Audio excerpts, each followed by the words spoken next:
वार्ता में आप सभी पत्रकार बंधुओं का जिला कांग्रेस कमेटी की ओर से हार्दिक स्वागत एवं अभिनंदन करती हूँ। हमारे बीच प्रेस कॉन्फ्रेंस लेने के लिए बहुत दूर से आए हुए हैं हमारे बहुत ही आदरणीय राष्ट्रीय प्रवक्ता एआईसीसी डॉक्टर अंशुल अभिजीत सिंह जी, जो हमारी सरकार की उपलब्धियों के बारे में प्रेस वार्ता में आपको जानकारियां देंगे। इस बार 75 पार, ये हमारा नारा ही नहीं, ये हमारा दावा भी नहीं, ये मैं कोई गुरूर से नहीं कह रहा, किसी गलतफहमी से नहीं कह रहा, लेकिन मुझे लगता है कि ये आवाम की आवाज है, ये लोगों की पुकार है, यही हकीकत है, यही असलियत है। और ये सुन के, लोगों की आवाज को सुन के, जमीन की हकीकत जान के, ये मैं दावा कर रहा हूं कि इस बार 75 पार कांग्रेस पार्टी यहाँ पर इस बस्तर में ही नहीं, छत्तीसगढ़ में ये दावा कर रही है। और इसकी कुछ वजह भी हैं, मैं बताना चाहूंगा क्या वजह है। एक तो ये है कि जो हमने वादे पहले किए थे, जो दावे किए थे, वो हमने मुकम्मल किए बहुत हद तक। कुछ काम अधूरा भी है, वो भी हम पूरा करेंगे। जो वादे हमने किए थे वो अपनी मंजिल तक ले गए। ऋण माफी का मामला हो, कर्ज माफी का अगर 9,000 करोड़ हमने माफ कर दिए, या इरिगेशन टैक्स 350 करोड़ माफ कर दिए, हमने वादा किया तो हमने किया। तो ये एक हमारी प्रतिबद्धता, हमारी निष्ठा की एक तरह से ये पुष्टि दे, ये बात। दूसरी बात यह है कि हमने बहुत सारे योजनाएं की शुरुआत की, हमने हर क्षेत्र में तवज्जो दिया, या तो किसान हो, एमएसपी की मामला हो, इनपुट सब्सिडी देने का मामला हो, या जो गरीब हैं, जो जरूरतमंद हैं, जो मोहताज हैं, उनके बारे में आवास योजना हमने बनाई, या फिर स्वास्थ्य के क्षेत्र में जो स्वास्थ्य बीमा है, या फिर शिक्षा के क्षेत्र में बहुत सारी योजनाएं हमने की और बहुत हद तक वो मुकम्मल भी हुई। तीसरी बात यह है कि एक ये बहुत महत्वपूर्ण बात है और ये अहमियत रखती है और कोंडागांव से भी जुड़ी हुई है, इस क्षेत्र बक्सर से भी जुड़ी हुई है, कि छत्तीसगढ़ के लोगों को एक प्रतिष्ठा मिली, एक एक नया आदर मिला। अब आप गर्व के साथ कह सकते हैं कि मैं छत्तीसगढ़ से हूं, और ये एक सकारात्मक भावना है, ये किसी और राज्य को नीचा दिखाने वाली बात नहीं है।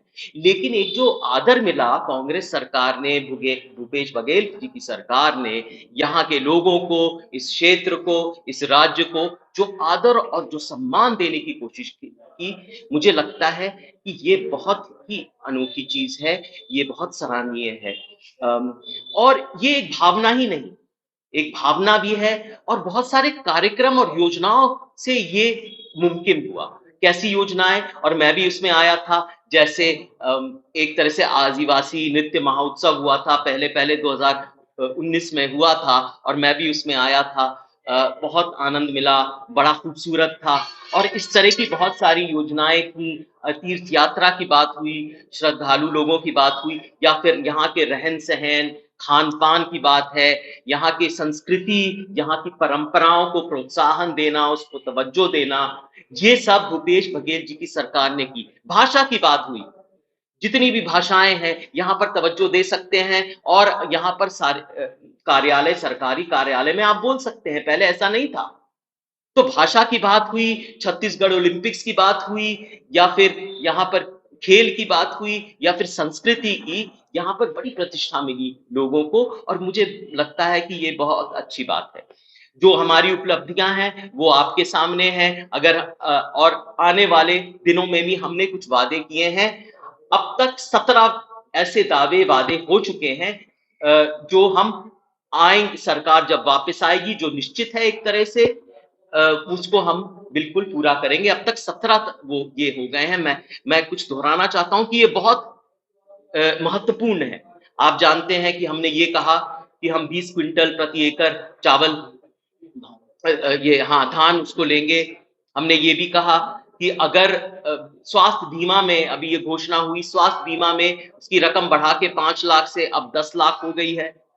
हाँ, जो योजनाएं हैं, जो गरीबों के लिए जो आवास योजनाएं हैं, अब हम 17.5 लाख और घर बनाएंगे, ये हमारा दावा है। एमएसपी को बढ़ाकर, एमएसपी तो पहले भी जो सरकारी जो खरीदती है उससे 600 रुपए ज्यादा है, लेकिन आप उसको 3000 रुपए करेंगे धान के एमएसपी को। और बहुत जरूरी बात यह है, हमने ये भी घोषणा की, राहुल गांधी जी ने 2 दिन पहले ये कहा था कि केजी से पीजी तक निशुल्क शिक्षा, चाहे वो मेडिकल हो चाहे इंजीनियरिंग हो, निशुल्क शिक्षा प्राप्त होगी। ये बहुत बड़ी बात है। तो हम बार बार अहमियत शिक्षा को दे रहे हैं। उस तरह से तेंदुपत्ता की बात हो, तेंदुपत्ता आप जानते हैं एक तरह से हरा सोना उसको कहते हैं, उसकी खरीदारी में जो इनपुट सब्सिडीज लगाई गई हैं और जो खरीदारी में जो एक तरह से हम उसको 4400 रुपए तक खरीदेंगे उसको, या वनोपजों को जो हम 10% और बढ़कर देंगे खरीदने में, जो 67 अभी तक है। तो ऐसी बहुत सारी योजनाएं हैं मजदूरों के लिए, गरीबों के लिए, जो जरूरतमंद है उनके लिए, जो इंसानों के कतार में जो सबसे पीछे खड़े होते हैं उनके लिए हमने योजनाएं बनाई हैं और सब वर्ग के लिए है। एक और बहुत बड़ी घोषणा हमने की थी कि हम अगर सरकार आएगी तो जातिगत जनगणना भी करेंगे। और मैं बताना चाहता हूं कि जातिगत जनगणना एक तरह से अनिवार्य क्यों है, क्यों उसकी जरूरत है। क्योंकि जातिगत जनगणना से हमें यह पता चलता है कि ये समाज में आर्थिक, सामाजिक और शैक्षणिक जो व्यवस्था है, जो हकीकत है, वो क्या है। और वो एक बार जब हमें पता चल जाए तो हम फिर ये फैसला कर सकते हैं कि जो सरकारी पूंजी है, जो संसाधन है, जो सरकारी तिजोरी में जो धन है, उसका विभाजन कैसे हो, उसका वितरण किस तरह से हो, और जो सबसे जरूरतमंद है, जो सबसे गरीब है, जो पिछड़ा है, जो बदहाल है, उसके पास कैसे सही रूप से वो पैसा जा सके। तो इसीलिए वो बहुत जरूरी है। आप जानते हैं कि भूपेश बघेल जी की सरकार ने एक गठन किया था, एक आयोग का, जस्टिस पटेल उसकी अध्यक्षता में बहुत सारा क्वांटिफाइबल डेटा भी आया था, जिसके आधार पर हमने एक बिल पास किया था आरक्षण के विषय में। उसमें आरक्षण बढ़ाने की बात की गई थी, उस बिल में वो बिल पारित भी हुआ, बल्कि विधानसभा ने वो उस बिल को पारित किया। विधानसभा कोई आसमान से तो टपकी है नहीं, वो तो लोगों की चुनी गई है, लोगों के नुमाइंदे हैं। तो उन्होंने उसको पारित किया, लेकिन दुर्भाग्य से वो राज्यपाल के कार्यालय में अभी तक लंबित है, उस पर कोई फैसला नहीं किया गया। हम ये मांग करते हैं कि उस पर फैसला हो, ताकि जो आरक्षण है, आरक्षण, सामाजिक न्याय, महिला सशक्तिकरण सब आपस में जुड़े हुए हैं। तो हम चाहते हैं कि वो जल्दी से पारित हो, ताकि हम ये अपने जो फैसले हैं, हमने जो वादे हैं, वो पूरे कर सके। दूसरी बात मैं ये कहना चाहूंगा, नगरनार की बात, तो इसमें प्रधानमंत्री की भी बात आ जाती है। प्रधानमंत्री जी आए, बस्तर आए, उन्होंने एक तरफ तो ये कहा कि जो नगरनार स्टील प्लांट है वो इस राज्य की अमानत है, वो बड़ा कीमती है, यहाँ की है। लेकिन दूसरी तरफ आप अच्छी तरह जानते हैं कि उसकी निजीकरण की प्रक्रिया शुरू हो चुकी है, शुरू हो चुकी है, अब से नहीं, 2020 से, जब इकोनॉमिक अफेयर्स कमेटी, जो आर्थिक मामलों, जो समिति आर्थिक मामलों को जो देखती है और जिसकी अध्यक्षता प्रधानमंत्री स्वयं करते हैं, उन्होंने ये फैसला लिया कि इसका निजीकरण होगा, 50.7 इसका बिल्कुल प्राइवेटाइजेशन हो जाएगा, बिडिंग भी शुरू हो चुकी है। तो एक तरफ तो वो दूसरे वादे करते हैं, हमारे वादे तो फौलाद की तरह पक्के हैं, लेकिन उनके खोखले वादे होते हैं, जुमलेबाजी होती है, कुछ और कहते हैं, हकीकत कुछ और होती है। और ये अभी का सिलसिला नहीं, बहुत पुराना सिलसिला। आप जानते हैं, वादा किया था 15 लाख रुपए का, किसानों की आमदनी दुगनी हो जाए, 2 करोड़ नौकरी मिल जाए, कहां पर मुकम्मल हुए या कुछ भी। तो गरीबों के हक में वो कभी नहीं सोचते। अपने जो बड़े बड़े जो कारोबारी मित्र हैं, उनके पास ये धन संपत्ति कैसे जाए, ये षड्यंत्र हमेशा लगा रहता है। और ये भी अभी भी यही हो रहा है कि किस तरह बड़े बड़े कारोबारियों के साथ, उनके साथ जो साठगांठ है, जो मेलजोल है, कैसे ये देश की परिसंपत्ति उन पे कैसे सौंपी जाए। और जितनी भी नौकरियां हैं, जो भी आरक्षण है, फिर वो तो मिल जाएगा ना, पानी की तरह सब बह जाएगा, सब कुछ का निजीकरण हो जाए। फिर राज्य सरकार का क्या महत्व है? जब वो योजना बनाएंगे तो कैसे बनाएंगे? तो ये बहुत गंभीर विषय है।